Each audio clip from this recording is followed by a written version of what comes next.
We are supposed to be live. Why the fuck are... Okay, we're live. I was like, what the fuck?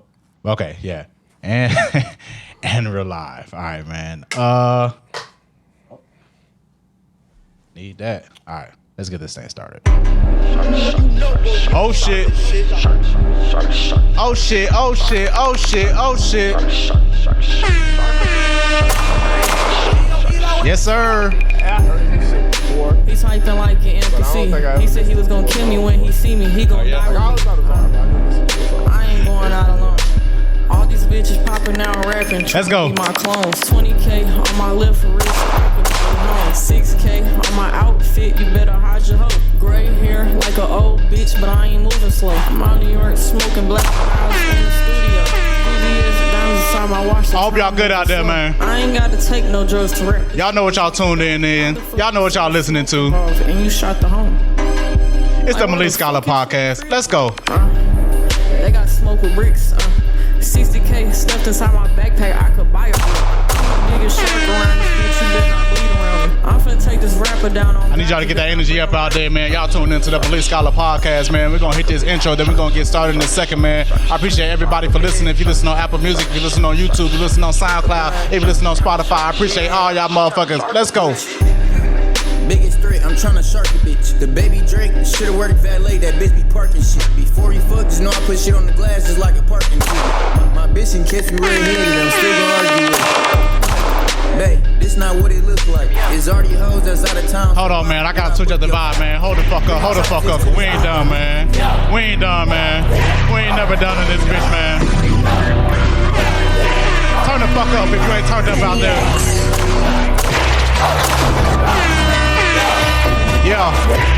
What a day, what a show, man. If you're not invested into ye right now, what are you doing, bro? If you see the money, that's ye. You see the money. Smell the money, that's ye. You see the money. See the money, that's ye. Let's go. If you see the money, that's ye. You see the money, that's ye. I ain't never wanted to roll it. Bitches really wanted me. Bitches change it like the season. New bitch every week. Get the money, been the motto, bitch. I'ma make that my motif. Yeah, how the proof is in the pudding, baby. When she pull a putt around me. Let's go. Yeah, summer smoke up in the air when you come inside, baby. Yeah, I ain't know I'm a geeker, baby. I'ma do it every day. How you doing? Nice to meet you, but fuck, I don't need your bitch. The car wheel spinning again. I'm a shark on this bitch till again. Yeah, turn the speakers till a louder, baby. Hear the music straight up where I am. We're gonna get started in just a second, man. I hope y'all feeling good out there, man. I appreciate y'all once again for tuning in to the Malik Scylore Podcast. Let's go. I'ma put you with the money shitting on them. I'ma do it from the sky. She can feel it in the kidney. I'm fucking that bitch. I hit it from the side. 2 times.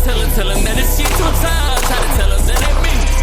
You can never be like us. The only Let's go. Let's go. If you see the money, that's G. You see the money, that's G. I ain't never want to roll it. All right, man. We're gonna get this thing started, man. I don't know where to stop this motherfucker at, but we're gonna get this thing started, man. Let's do it, man. Yes, sir. Yes, sir. Let's get one more in. Let's get one more. All right. Man. What's up, bro? What's going on, man? Man, chilling. Welcome to the Malik Scylore Podcast, man. I appreciate everybody for tuning in. I am your host, Malik Scylore, and I'm here with a special guest today. I'm going to let him introduce himself. Mondo, just Mondo, sure. Real Just Mondo. For sure. Let's get an applause for that, man. Real Just Mondo. How you been, man? I've been outstanding, man. Welcome to the pod, man. And I was supposed to be here so long ago, but I feel like just timing wise, I think everything lines up perfectly, like in terms of where. So, nah. For sure. I know it's like I usually have Blaze on, usually by myself. I've been by myself a lot for a minute too, bro. It's just been, man, I've been by myself. Sometimes it's hard to do it, but I try to get it done, but it's always better with somebody else there, like no cap. When you started it out, how many episodes did you do? By myself? No, in the first 15 episodes, how many were just you? Just me, first 15? Yeah. All of them. And then, so when did Blaze come along? Blaze came in, so like around episode 8, we did, I'm saying 8. I'm probably all wrong with this shit because my facts are just fucked up. I can look, but I'm not going to. But around 8, I called him in. We did a phone call. Right. And I asked him a question, and we did like a little pod like that with the phone and shit. But when he came in really, I think it was around like 15. Because I had to figure out how to get the lights and shit right. I had to figure out how to get a bunch of stuff right. But yeah, he came in around he came in around 15 for sure. But yeah, it's always better with a co-host for sure, because you got people to riff off of. Like when I'm by myself, I literally have to be like, all right, so this happened and then this happened, and then I end up talking to myself for real.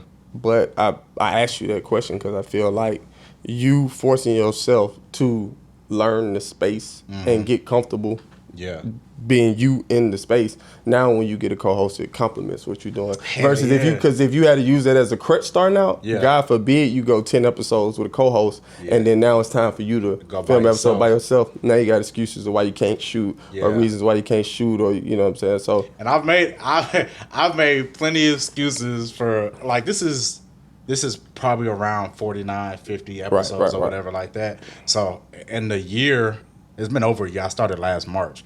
It's been over a year, but in the year that I've been doing it, I've definitely had times I'm like, I'm not finna do this shit. Right. You feel me? But I like doing it. I've always said it's been like an escape for me or whatever. But I like doing it, and it's actually pretty cool, man. But for sure. We're gonna get into this podcast. Once again, I appreciate y'all for tuning in to the Malik Scylore Podcast. It does not matter what episode this is. Read the title if you want to figure that shit out, because I'm not your daddy. So y'all can get that straight by yourself. But obviously this is a music-based podcast, so we like to get into the music first. We like to figure out all that stuff. I haven't potted in about 3 weeks. So a lot of new music has came out. We got music from Bryson Tiller, Youngboy, Kevin Gates, MGK, Metro Boomin, Jig, Gunna, Yeet, Nudie, Tyler. We got music from everybody, and Tyler the Creator. I don't think I talked about his Don't Tap the Glass album. But we got music from everybody.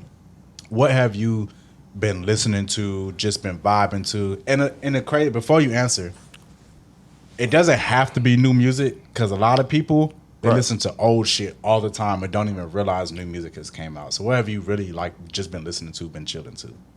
Man. Recently, lately, I've been recycling just my core playlist. Right. So a lot of oldies, a lot of 90s R&B, and then just splashing, like I always got like whatever modern rap I'm listening to at the time. Right. A lot of these new albums that's been coming out, I've been tapping into them when I get a chance, but I haven't digested them fully. Right. So it's a lot of them I haven't just sat and fully digested as a whole. But like as of late, like when Metro dropped Futurist Summer, I had to go and sit down and listen because that's like Atlanta staple. Like you gotta do that. I didn't feel right leaving out the house knowing that I didn't listen to that yet. So I had but and I think he rode on that point too. Like he knew that Atlanta, for sure, Atlanta was gonna definitely have that to listen to all the time. Nah, for sure, and he did it the right way too. Right, because you can only do, especially not being from here, you can only do something like that if the homage is paid properly. So let's talk about the Metro album, man. Metro Boomin dropped Futuristic Summer. I'm saying summer like so proper. He dropped Futuristic Summer. Let's get it right. He dropped Futuristic Summer.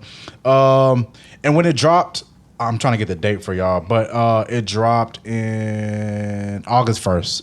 So it dropped August 1st, at beginning, close to the beginning of the month. And it's a 2-disc album. He has 1 disc. Now, initially, I'm gonna tell you the story how I heard this album. I didn't know he was dropping. I don't follow Metro Boomin on Instagram, so most of the time nowadays they don't really do hella big promo like billboards and shit like that. Some people do, but he doesn't. So it just dropped, and I looked. And I also too, I think by design you didn't know about it, because like with JD, with his album coming out, like he's doing everything to push it and promote it and get in studio footage. Like I think Metro. It might have been Dupri, right. No, Jermaine Dupri. I know, yeah. But with Metro though, like he did like hint at it and kind of, but it wasn't a lot of some surprise. It wasn't a huge rollout for it. So when it dropped, it was 2 discs, and I was like, okay, let me check it. I didn't know what he was gonna do. I didn't know the purpose of the album. So I played the first song, and I'm gonna play the first song for y'all. I played the first song, which is a Young Scooter. Was it like a what's it called? Like a memorandum of Young Scooter. So I'm gonna skip that song. Shout out Young Scooter, RP Young Scooter. But the song that was actually playing was this song. Damn, DJ Plug.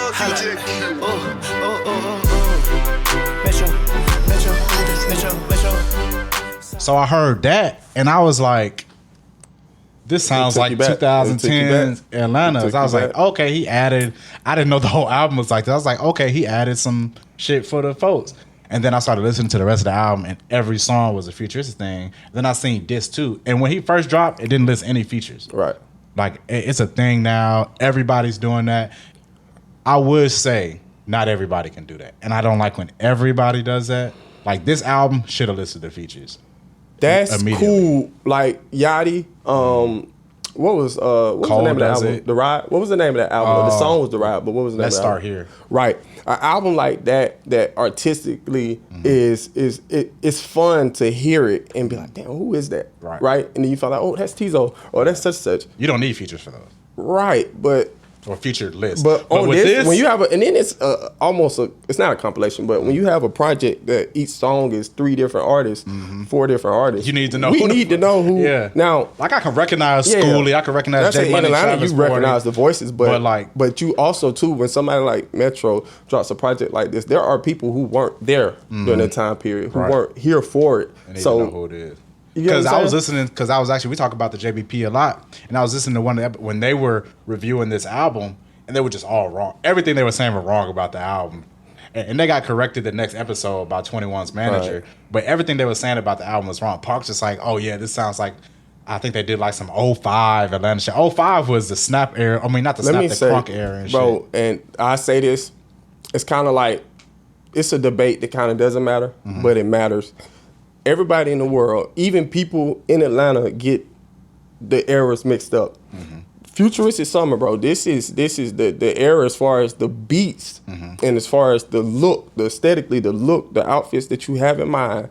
It's not Snap era. Right. It's not Snap era. It's not early 2000, bro. We talking about 2009, 2010, 11. Like that's the futuristic era where Future came from, where Thug was ending at. Thug wasn't really futuristic, but he was in there. But Thug was making music during that time. He just didn't blow until that was fading away. Yeah, until the ended. Because he got songs. One of his most recognizable Atlanta songs is $100 Bill for Rich Kids. You feel me? So he was around. That's what I'm saying. He was around during that time, but like he wasn't participating. And then you talking about like futuristic era. That's why like you see like a lot of like Dro Polo or whatever. Like that Black Boy White Boy era was they were kind of going hand in hand. Yeah. So that was all at the same time. All together. And they just called everything stupid, fruity, futuristic swag. Right. Exactly. So I think a lot of people get that mixed up, bro. Thinking about it now, that shit is crazy as fuck. Like niggas like, oh, what we gonna call this? We're like, oh yeah, just call it some stupid, fruity, futuristic shit. Like that's. And I ain't gonna lie, bro. You can call me I'm not gonna say an elitist or a snob when it comes to like the eras, bro. But like a lot of people go and throw like big jerseys on. Yeah. For this.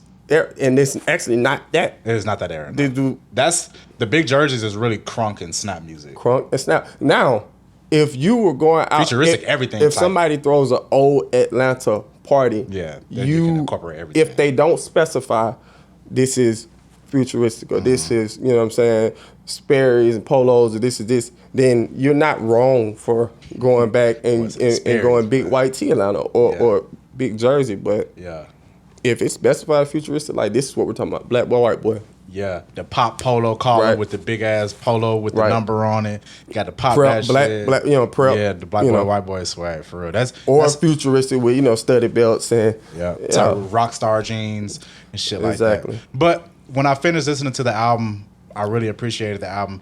Disc 2 had some more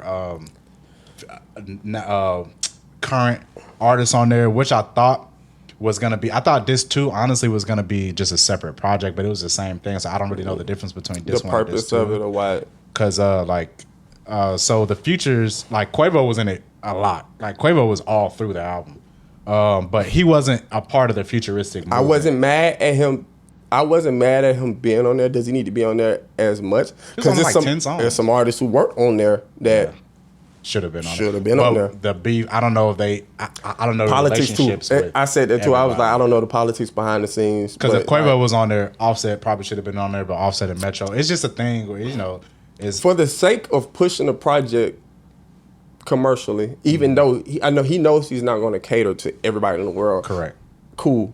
I would have put Quavo on it once, maybe twice. Because Quavo, honestly, I'm going to give Quavo his flowers. I'm going to give Migos their flowers. Right. They started a new era in Atlanta anyways. New era was Thug, Migos, Rich Homie. That was like a new Atlanta. In Atlanta. It was a new Atlanta. Yeah. So that was the end of futuristic something. And that was the beginning of Atlanta actually taking over the rap game. Like, Atlanta had a footprint in rap, but the new Atlanta era with Thug, Future, and everybody was like, all of them had already been popping, but like that's when Atlanta started to take over rap, the hip hop in general. And I still stand on that. Y'all can clip it, y'all can do whatever y'all want to. Atlanta took over hip hop music and ran with it, and they still got it. New York, y'all cool. I fuck with New York. Shout out to the New York folks, but they're still trying to figure it out. Yeah, they still trying to figure it out. Atlanta has that shit. I mean, we there for real. I mean, right now, we're gonna talk about Lil Baby in a minute, but let's finish this Metro Boomin album because I got something to say about Lil Baby ass. But yeah, so the album was cool. I didn't even realize he had T.I. on the album, but he had a bunch of folks on there. The album was cool. 21 Savage, The Futures, all the people that he always worked with, they're on the album too. The album was really cool. I appreciate that he dropped it. Everybody didn't understand it at first, but when you have to explain the album, it's probably not for you. But everybody, it ended up catching on when it was like, nah, y'all got to realize this is for Atlanta, this is for the people. So, I mean, eventually it did what it was supposed to do, and I appreciate that. Anything else on the album? You good? Did you have a standout artist on the album? Or even if they were only on one song, like Schoolie, yeah. Everybody, I've always been a Schoolie fan though. But like, hold on, I gotta play it because it's my shit. Like, that's the best song. This is my shit. That's like, the best song on the project. Like that's the best song on the project. But there are also other like gems. Yeah, standouts. But this is like, come on, man. This is like, this song is so monumental because this could have been released in that time period. Yeah, and now and fit perfectly. But right now, today, it still fits. I added it to my playlist instantly. Yeah, it's already favorite on mine. It's on my playlist. So bad that she can move. I added it to my old Atlanta playlist, even though it came out today. Yeah, like, it just makes sense. Like, and that shit is so fire. Like, I'm like, okay, yeah. Like when I heard that song playing, I was like, oh, this is good shit. For one, like if there had to be a Mount Rushmore for futuristic Atlanta era, he's on it. Yeah, for sure. Period. For sure. So that's why him on that. Now the standout for the project was Dro. I'm not gonna lie. That was Dro did his thing. This was my favorite, but Dro was a standout on the project. Dro definitely him and Metro could have just did a whole tape by themselves. Black Boy, White Boy, or futuristic. Yeah, and it's funny because Dro was a part of the era for sure with the A9 and all that shit. But he was still teetering on the I'm from Atlanta with the futuristic sound, but I'm still like I'm gonna have this because he has a deep ass voice, but he don't have the voice for like. He wasn't like. He was kind of like,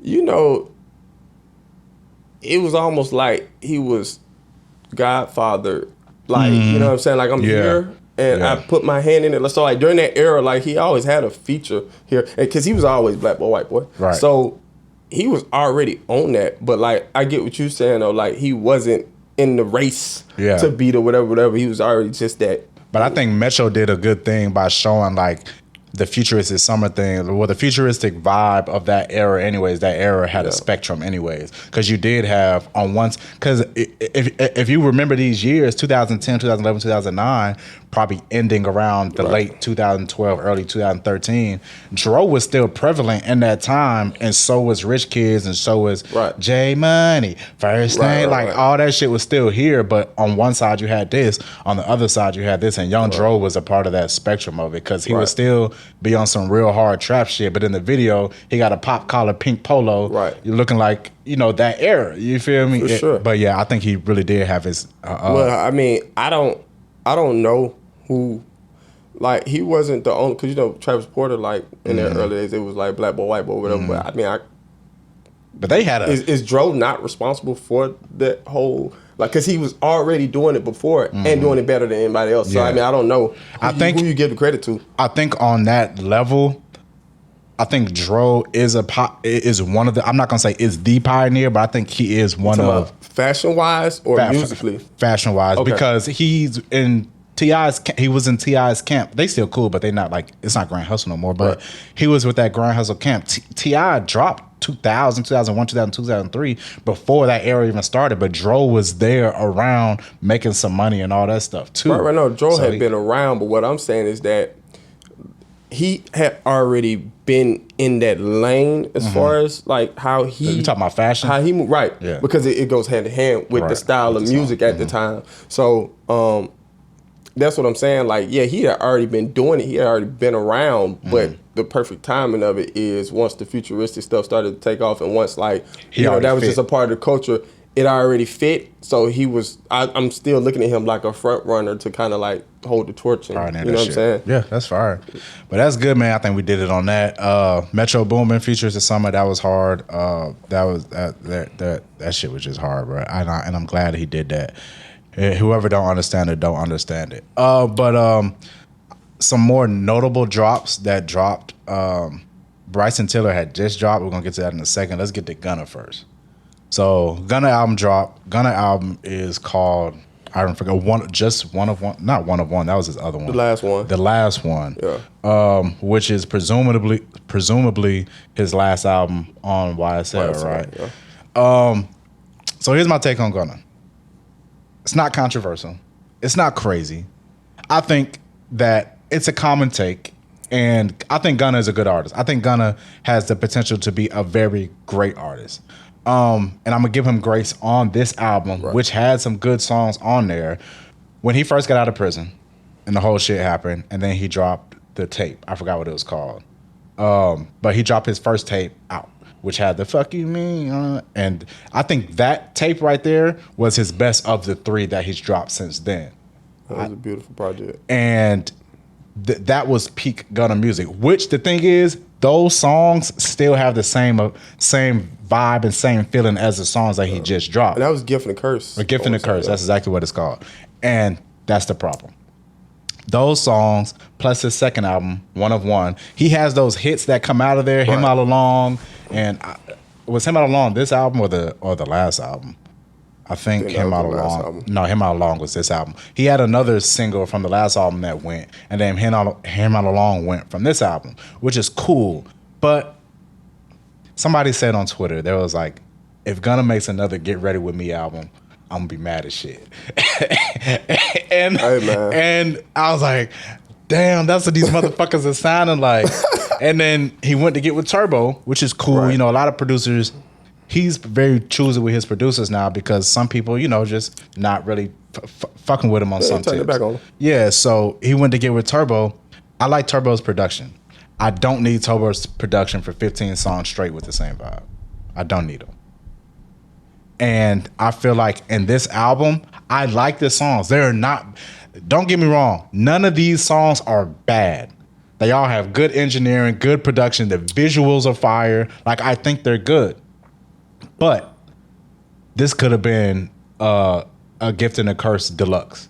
One of One deluxe. These aren't separate albums. These all three of these albums sound like they were recorded in the same studio session. Now, I don't make excuses for people, myself or people, but when we judge this album, are we judging it with the context that it's his last album on the label? And if I have 100 songs in the vault, and I know I got some rockets, and I know that after this project, I get to go and really fully, you know what I'm saying, and benefit from it, you know. So are we judging it from like how are we judging it? I judge it from that, but I also use case studies. I use things that's happened before. Right. So, for example, Future's last album that he owed for Rocco, he owed 2 more albums. Right. So he dropped Future and Hendrix. Right. Some of his to me, Hendrix is his best album ever. What was that relationship though? Yeah, yes, but he still needed to give him something. Right, but I'm saying though, if I'm signed to you and we're down to the last 2 albums I owe you, and we're still good, but I'm gonna go my own route. I'm not going to give you. I'm gonna still give you the same effort on my last album with you because it's not. You know what I'm saying? We're not cutting ties because you know what I'm saying. Like I appreciate everything you did for me. That's why I said what was the relationship. Because in this situation where we're talking about Gunna, I can see why you wouldn't make. But he's verbalized. Future has verbalized before. We're not gonna hyper focus on Future. We're gonna get back to the subject, but Future has verbalized before. Like he don't really mess with. Like he don't shit on him, but he's said in bars like my role model fucked my life up. Like so we could compare them the same. Yeah, in these two a little bit, but. Where my mindset goes to the Gunna scenario is Drake. Scorpion was his last album with Cash Money, right? Phenomenal album.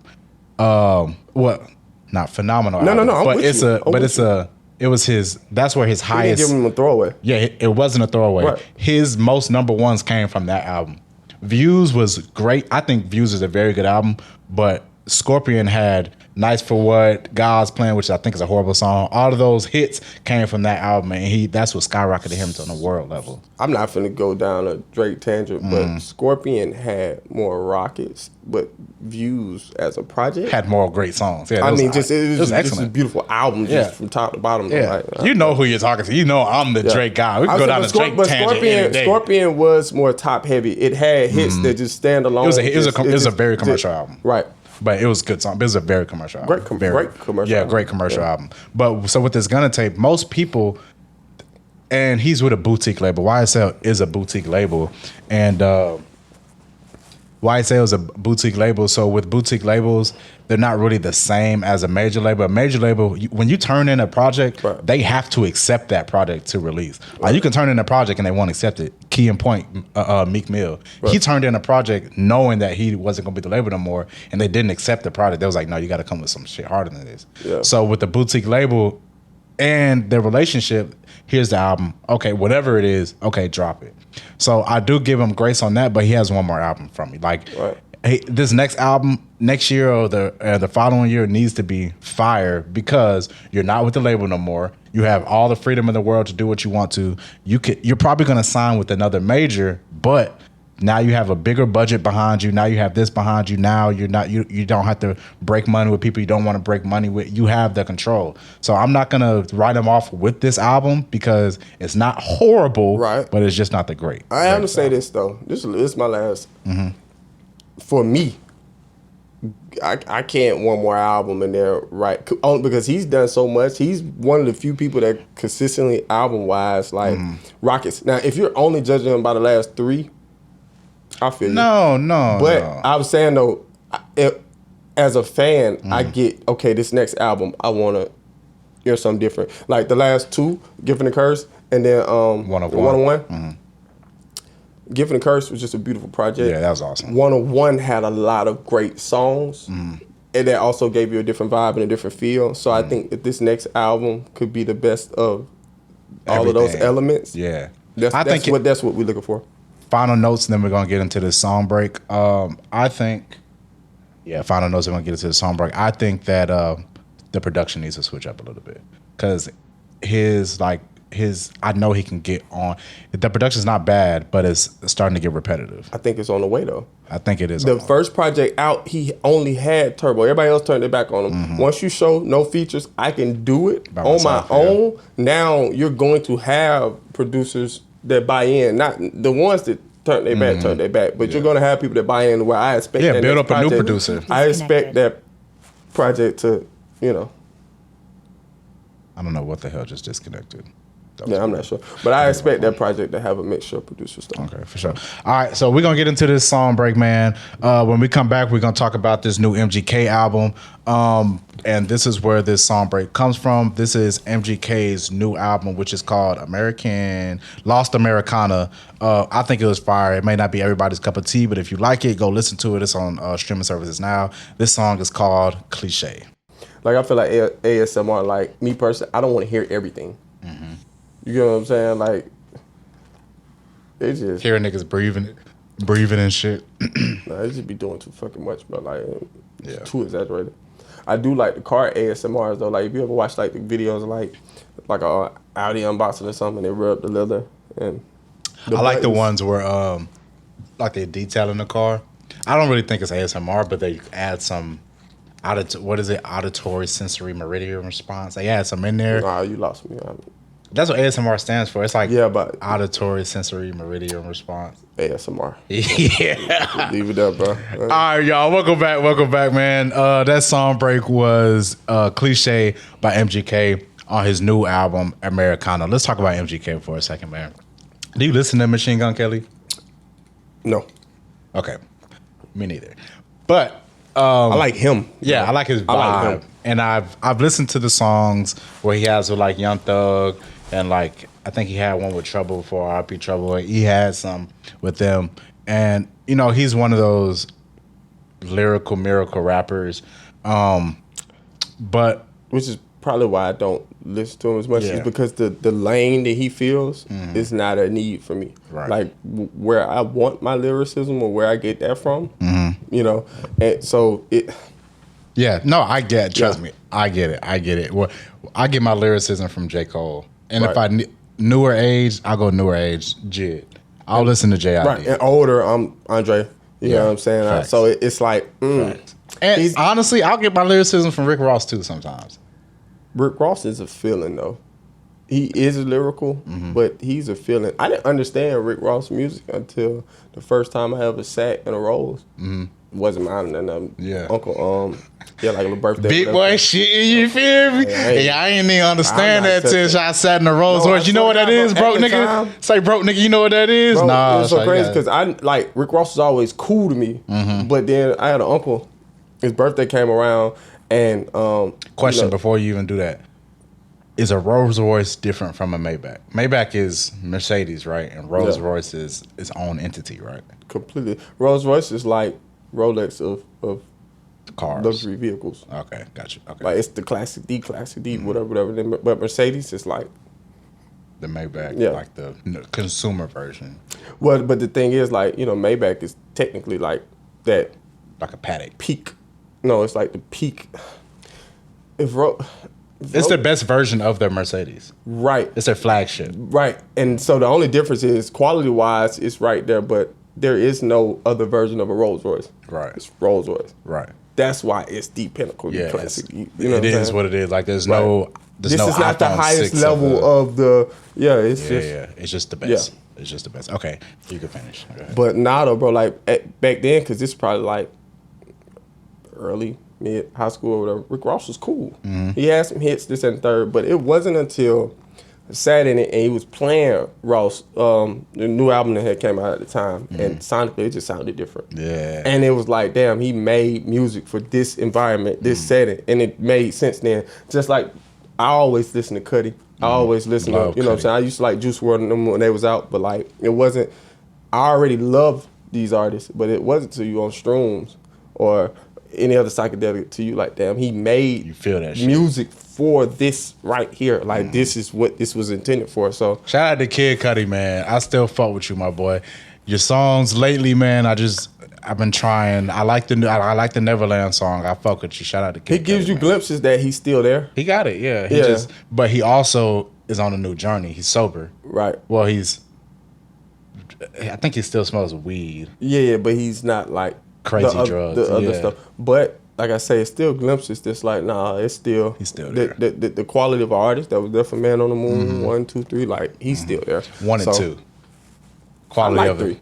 3 is good, but it's not 1 and 2. 3 is on. Compares to 1. We're going to tangent on this. I think 2. Honestly, hot Cudi take. We have the same birthday, January 30th. Right. I think 2 is better than 1. Man of the Moon. Well, yes, but with a lot of classic first albums that start a trilogy, the first one is nostalgic. That's why it's rated. Just like Party Next Door. Party Next Door 2 is the best of the series. I don't agree with that. 1, 2, and 3? Party Next Door 2 is the best. I don't know. But 1 is the nostalgic one. 1 is the one that... And this is we're going to have this talk. Nah, hell no. We're going to have this talk. Party Next Door, 1, 2, 3. I don't even count 4. 1, 2, 3. Right, because he has a P4. He just dropped a P4. But you saying like 4 doesn't count, or you saying that I'm not counting it in this. I'm talking about just the trilogy, the first 3. Right. I think in order it goes 1, 2, and 3. Oh. You thought I was finna say 1, 3, 2, 1, 3, 2. The thing is, bro. 3 is nostalgic for me. 3 is amazing. 3 is amazing. 3 is slept on. 3 is very slept on. Hey, 3 got one of the best sex playlists are like, I guess corny, but like songs, sensual playlist. Bro, from Brown Skin to the last song on the album. Temptation's like, bro, even the first song. Bro, Don't Run? Bro, Don't Run is like that song sonically, bro. If you got subs in your room, like sensual, that is one of the best songs. And if y'all don't know what we're talking about Party Next Door, Drake's artist signed to OVO Sound. He is a very underrated artist, but likes to stay under the radar. He has a great pen. He's written for Beyonce, Rihanna. Like, he is a great artist. He's obviously written for half of Drake's songs. He's a very great artist. I know a lot of y'all recently has got to know him very well off this last collab album that he did with Drake. But when he first came to the scene in 2013 with his Party Next Door mixtape series, which he still continued to do, they started off as mixtapes, now they're albums. He has been a great artist since then. So that's what me and Mondo are talking about, is the 1 through 3. And I personally think 1 is the best thing because it wasn't mixed well. Right. It was not mixed well, but that added to this. Like, I know we were talking about the Chicago thing earlier in the car, but like, that was rap. When it comes to music and it's not mixed well, that can add a little stylistic thing to it. And I think, and it adds to the nostalgia. And yeah, exactly. Like, I can play like, oh man, right now, fucking man, all this Break from Toronto, Curious, TBH, like, bro, come on, man. Like, nothing. Those songs, if you 1-to-1 compare those songs to anything on 2, other than like Thirsty and Options, because I have a video in the car of me singing like Thirsty from like 2015 or something. I'm going to 1-to-1. But the thing is this though, PND 1 versus 2. I'm not mad. This is one of those debates. I'm not mad at anybody picking 1 as the best. I'm going to SLS. Recognize was SLS is fine. Recognize was like the clear favorite. That was on 1 or 2. That was on 2. So, because he has a Drake feature on the first 3 albums. Like, that was like a staple. That was always like the single. So the first one was over Recognize here. Was champagne over here. Right. Yeah, that was the first one. Yeah. Recognize was like the clear like favorite. Commercial this and third, song, but like after sitting it, the reason why 2 is my favorite is because in over a decade of listening to it, every year or so, like another song grew on me to become a new favorite or whatever. But over like all time, I give SLS to his flowers for sure. About like it, like and it's just mood music. Like it's just the best mood music. Like the album is. Don't get me wrong, they're close. 1 and 2 are close, and I think it's acceptable to say either 1 or 2. You can't go 3 or 4 for best, but it's acceptable. It's funny that the reason why you say that it add, like you say the mixing of 1 adds to the feel. The mixing of 1 is the reason why 2 becomes the best for me now, because as an engineer better project, it feels good. Well, 1 feels amazing, but all right, we're gonna do something real quick just to end this debate. Shut the fuck up. My damn phone's trying to tell me what to do. We're gonna do something real quick to end this debate. We got Party Next Door 1. I'm on Party Next Door 1 side as Party's best project. Mondo's on Party Next Door 2 as Party's best project. I'm going best project, period. But I got Party Next Door, so I'm going to play one of his best songs on that album to me, and then you play the best song, and you tell me what to play on the best song from Party Next Door. Don't go to like what you think everybody else, your personal favorite. Oh, my personal favorite? So my personal favorite on Party Next Door is Right Now. We're going to play 30 seconds of each song. This is Right Now. I gotta keep super real with ya. Nothing sounded like this. Nothing, bro. Nothing. Yeah, you can be his forever, baby, but tonight you're mine. I pay you in cash, baby, he just pay you mine. Tell me you love me, baby, and tell me it's mine. Cause time is money, and money is time. Yeah, you took your time inside of South Beach. Now your time is looking so deep. That's all I'm gonna give you. That's all I'm gonna give y'all niggas, bro. All right, so I think that's the best song on P1. It's not even called P1. Party Next Door. That's what the shit is called. PND, nigga. So you tell me what What's your favorite song on P2 here? You tell me what's your favorite song on P2 and play the first 30 seconds of that motherfucker, man. And we're gonna let the audience decide. We ain't even gonna decide. We're gonna let the audience decide. But if you going, I'm going my favorite. Okay. I love Okay. Are you crazy? Hey, and the sample too. I'm a big sample guy too. Yeah. You know the sample on this one? She call me private party, SLA. She fuck with Cali, Jaco with a bit. iPhone go silent like I need the stress. Fuck that shit, you know I need the sex. I'm with a stripper and we in the church. Don't tell my dear mama. That was 30 seconds. That was 30 seconds. I fuck with SLS though. It's Drew Hill. Okay.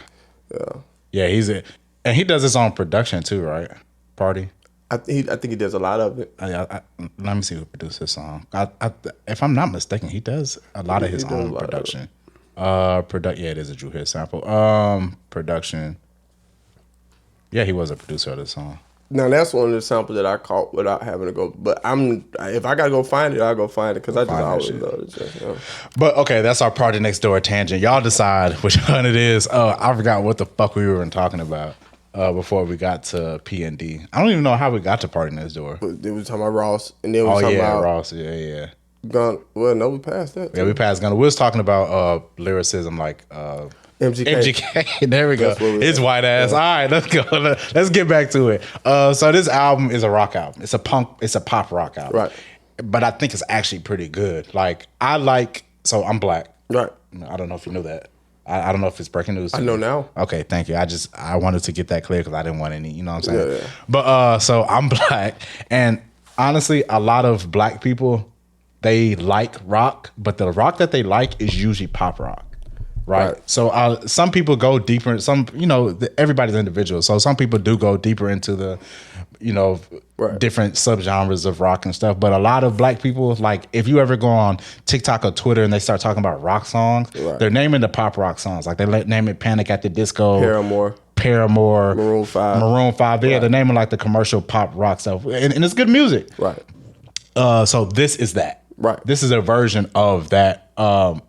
If you're on YouTube, you didn't hear the song break, but I'm gonna play a little bit of a song from this album to make you to let you understand what the vibe of this whole album is. This song is called Vampire Diaries. I'm gonna play a little bit of it. This is off MGK's new album, Lost Americana. I sleep against the bedroom wall. The sun comes out and I can't do nothing at all. I swear the life I live so boring. I don't know why they make it look so cool in stories. Cause I can't leave till it's nighttime and I can't drink what I want. Try to find the silver lining, but it'll kill me if I touch. And just walking in the I'm gonna let it go to the bridge. Something to the chorus. Done. Cause I was born to fly, but baby I would die to run. So take me out. So that's like the vibe of the album, but rock like that, I like. I like that vibe, and I like that it's coming from him.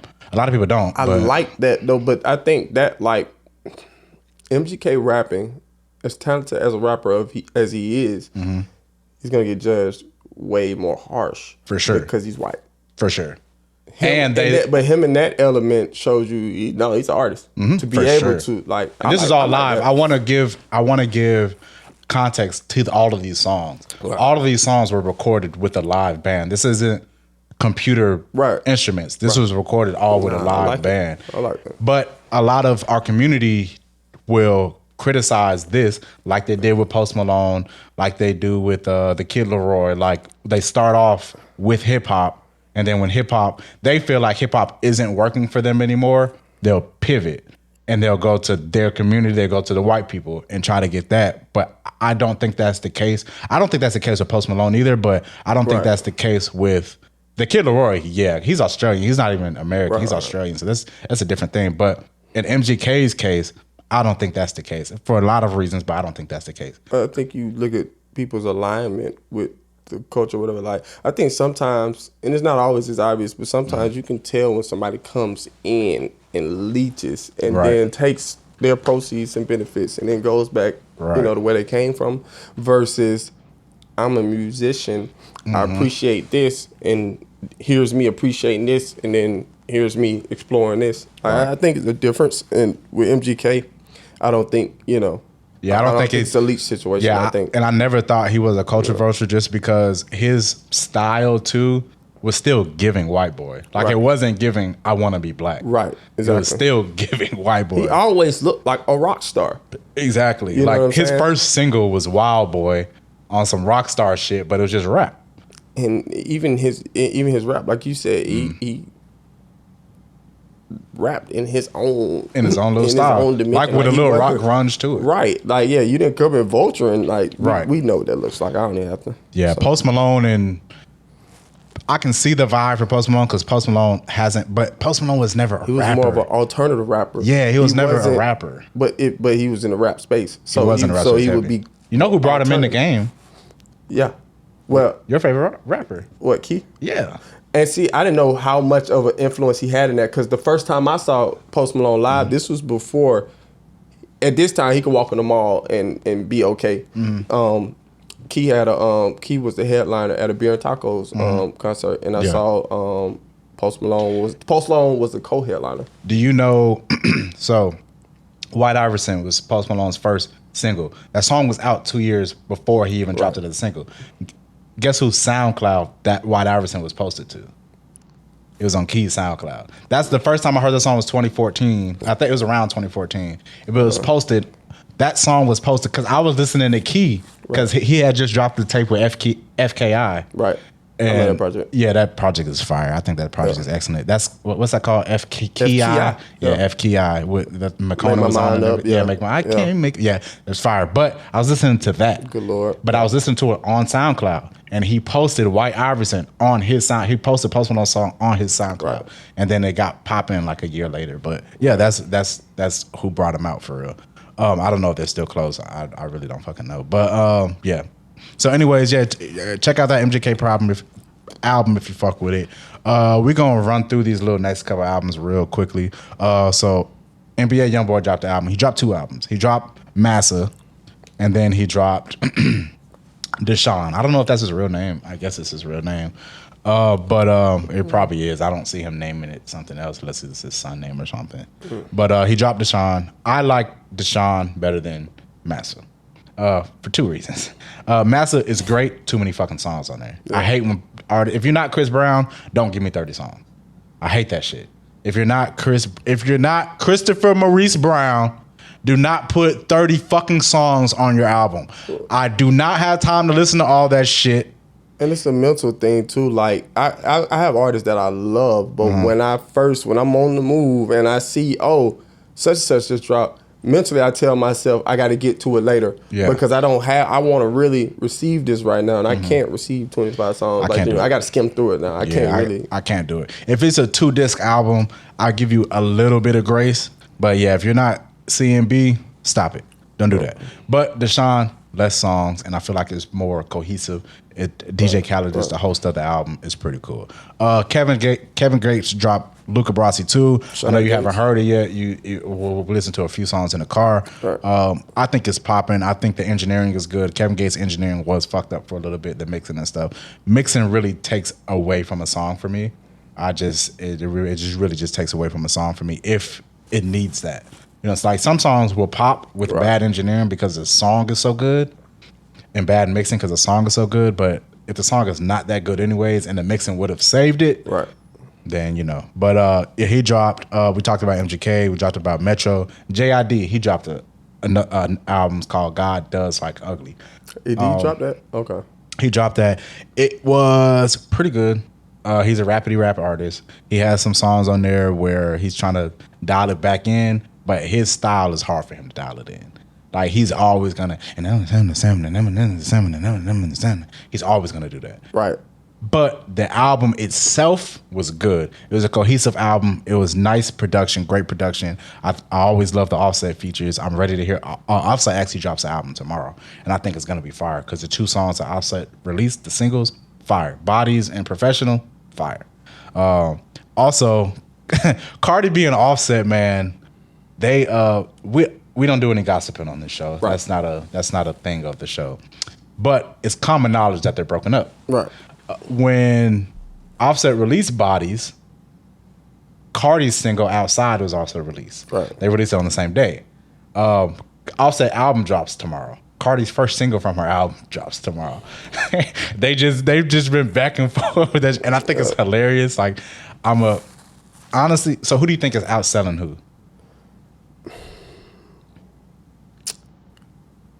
That's tough, bro. And there's a real answer to the question. Like, one has already outsold the other. As a global talent, I think Cardi outsells. But Offset is cold, though. Yeah, like, Offset. I'm ready for the album. The same day they dropped their both singles, Bodies and Outside, Bodies has outsold significantly Cardi's. By that much? Mm-hmm. Wow. And that surprised me.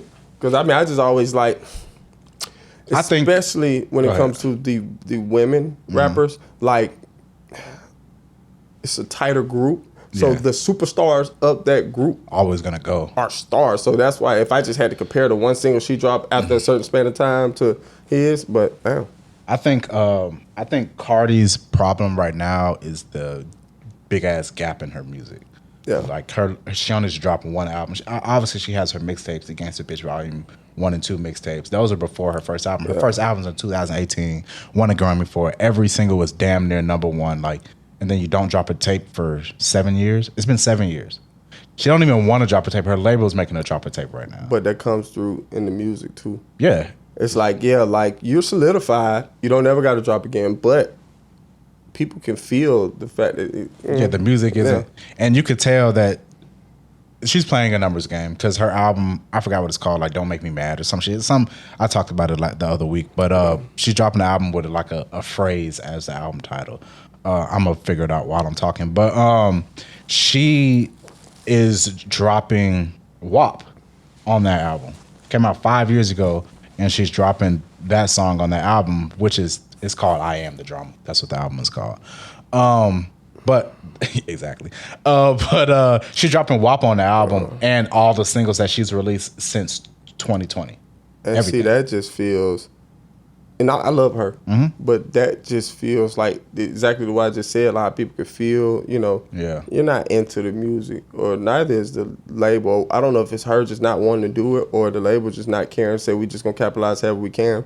But if I get a project from an artist who hasn't dropped in years and years and years, and then we get it, and clearly the core, the anchor of this album, it songs I done heard 13 million times. Yeah. I'm pissed off. And I think, I do think it's a bad move, but I know why she's doing it. I get it. To drop an album and then automatically shoot the #1 and it automatically goes platinum. Like, I get it, but it's like. Only way I excuse that is if you play the numbers game like that and your follow-up is scheduled to come within 6 months and it's amazing, it's top to bottom.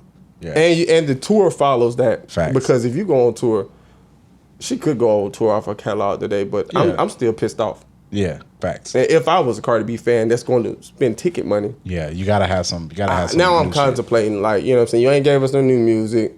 The new album that you did give us was old. You probably gonna give us a sorry show if that's the route you're going. So yeah, I do think she's a decent. I'm not gonna say good performer because Beyonce's a great performer. I think Cardi is a decent performer. And decent is good in this day and age. Yeah, like they just want to. Your fans want to see you. That's because a Drake show. I've never been to a Drake show before. Which his next tour, whatever his next U.S. tour is, I'm going because I have to go. But all the videos that I've seen of his performances, it's a sing-along tour.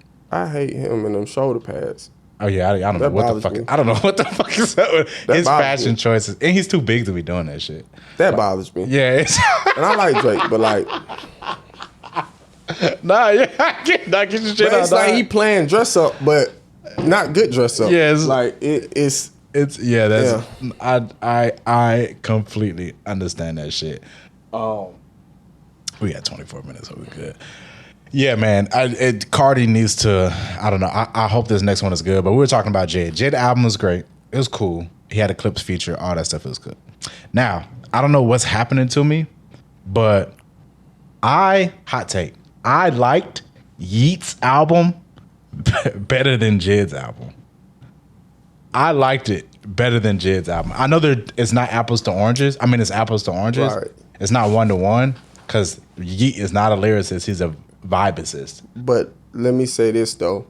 It's not crazy that you say you like Yeat's album because we were talking about this album to this album. You didn't say he was the best lyricist or whatever. And I think people need to understand that. Like, when we're talking about artists, everybody is in a different lane. If you are an energy artist and I listen to your album and it makes me feel a certain way, that album is amazing to me. You don't have to do what, you know what I'm saying? You know what brings that point to full circle? What? PNB's Going Through the Motion album. Phenomenal album. He's not a lyricist. R.I.P. PNB. He's not a lyricist.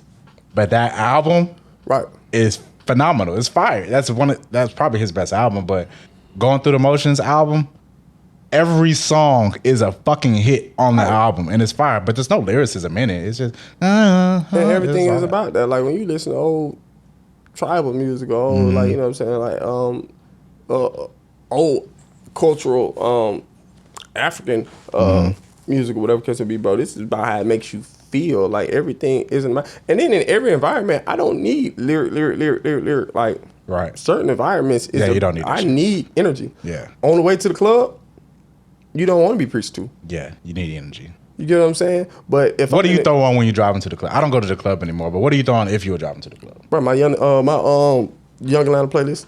Okay, so all the shit that people think is way too ignorant to be listened to, like Atlanta drill music, Rat Baby, but Rat got a little soul to him too, like Rat Baby. I like all the ignorant shit. I'll play on my way to the club, which I don't go to, but on my way to get hyped up, I'm playing Nudie. I'm playing Baby Drill. I'm playing that. Right. You feel me? I'm playing the hard shit because they also have. Baby Drill has some. I'm playing those. Exactly. It's a time and a place for it. Yeah. Like, that's what I want to hear then. Focus music when I'm working, but you know what I'm saying, I do want a certain what I can speak when I'm being creative. But I'm an R&B head though, so like focus music, I'll play like a Genevieve. Shout out to Genevieve. Her new album is phenomenal. I play Genevieve, I play Sabrina Claudio, I play some shit like that. Like I'll play in those vibes, some vibey Summer Walker, not the poppy Summer Walker, some vibey Summer Walker. I'll play shit like that. Nah, for sure. So yeah, we on the same page. W. Now Yeat, for what the type of music that he makes, he does it well. He's not in my top 5, but for what he does. Sure. So before we end this episode, because we're about to end this episode, this year in music, and before Nudie dropped the album, Tyler dropped the EP. Y'all go listen to that shit. They were fire. But before we go, I want to ask you, what was this year so far in music like to you? The quality of everything. You had big artists dropping. You had small artists dropping fire stuff.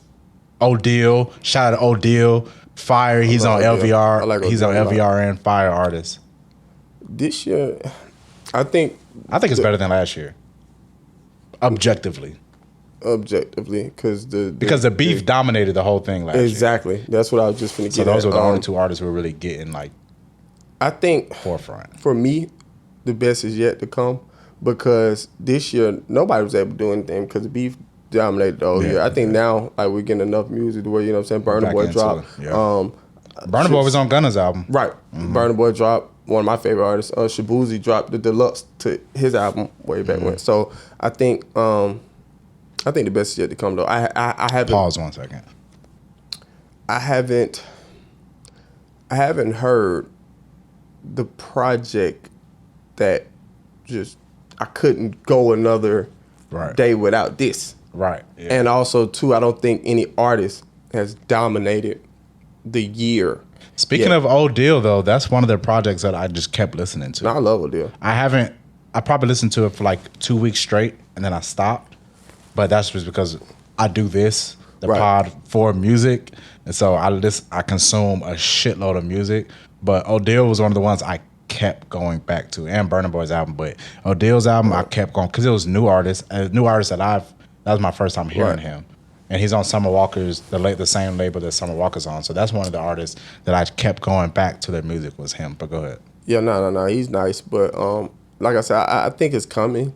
Because I love Burna Boy's album, but it's still all his albums. Like I just fall more in love with as I listen to it. So it could be something that already came out that I changed my opinion later. Right. But as of right now, though, I like where we are with music this year. But I do think the second half of the year is probably gonna give us that. The fourth quarter is usually for music. That's when the big stars come out because we know Cardi's coming. We know Drake's coming with Iceman. We know Offset's coming. So we know some artists. I think Roddy Ricch album still is supposed to drop this year. He done delayed it 11 times, but that's still coming. So we still have. I mean, quarter four is a big. About time for Rollo to drop again. I don't know if you listen to Rollo. Hell yeah, I fuck with Rollo. Yeah, you saying Rilo, not Rollo, right? Rilo, Trust Rodriguez. Me, if you ever got wonder which one of them, it's Rilo. It's Rilo. Yeah, Rilo and Cap to me. But you know my favorite like pastime for music is listening to Cap and Rilo. Like I have a Cap and Rilo playlist. Nah, like, that Rogerville was that's insane. You said that what was Rogerville? Like I mean that's as far as a project with them two. Oh, okay, like that was. I think because my favorite. I'm trying to see if I have this playlist, but I have a where is it at? It's somewhere in this motherfucker. I'm trying not to have no dead time on the thing. It's somewhere. I have one, but I don't know what the fuck it is. Yeah, but I have a Rilo. Oh, there it is.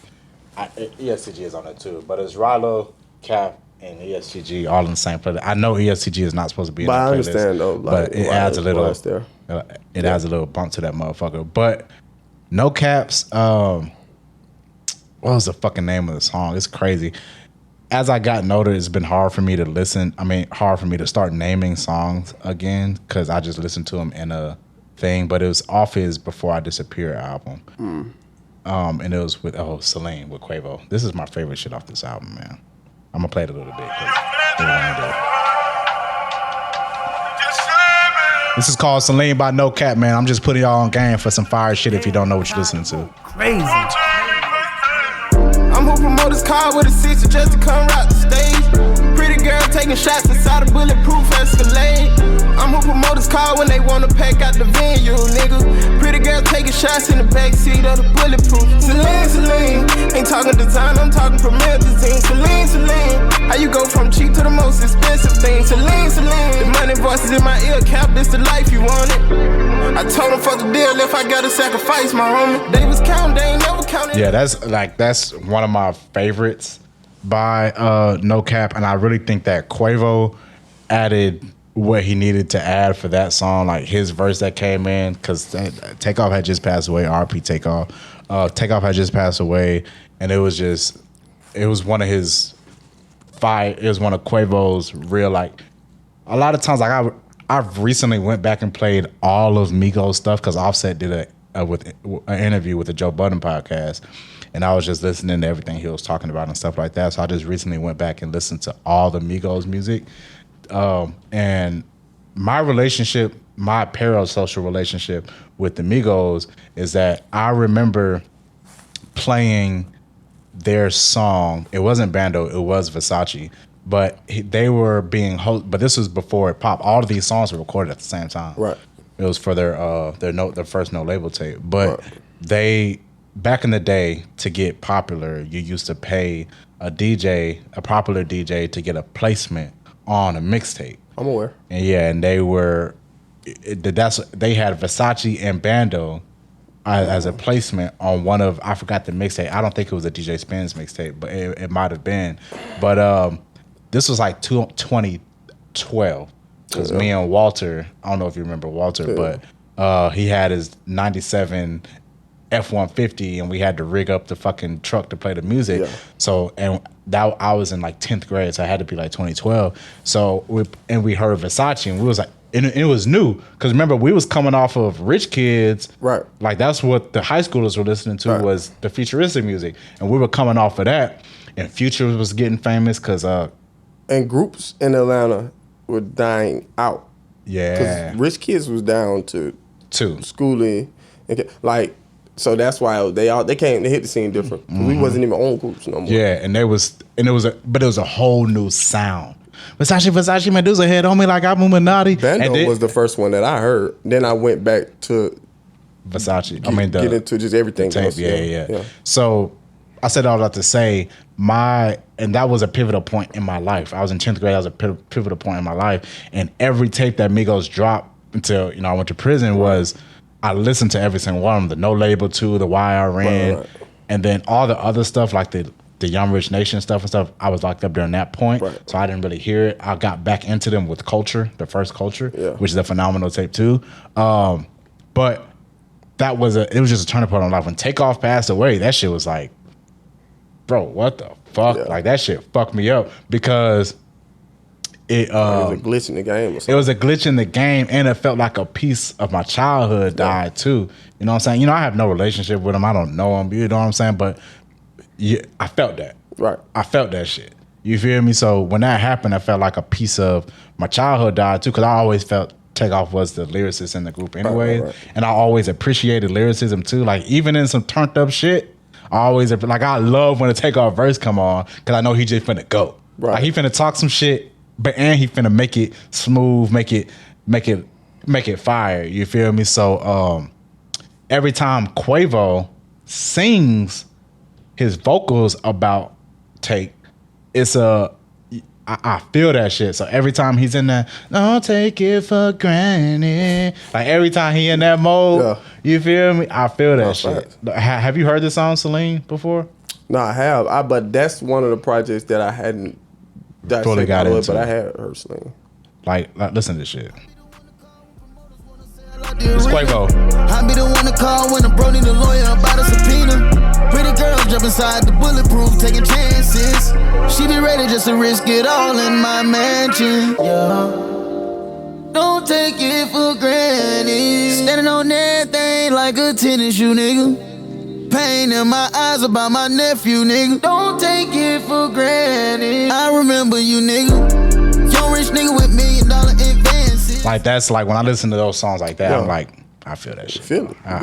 I feel that shit, especially in the car with the speakers booming. I can imagine listening to that shit in a Rolls Royce. I'm not rich and famous like you yet. I'm gonna get there, so I'm gonna ride in the Rolls eventually. We gonna get there. I ain't shit yet. So, but yeah, man, that's all I got. Y'all got anything to tell the people, man, before we get up out of here? I ain't got nothing for them. Real Just Mondo on Instagram.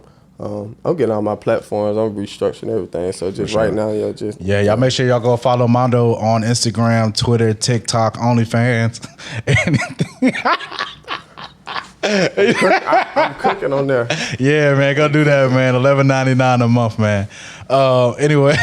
Anyways, y'all, I appreciate y'all for tuning in to the Malik Scylore Podcast, man. It's been great. I appreciate y'all tuning in. I'll be with y'all next time. Peace.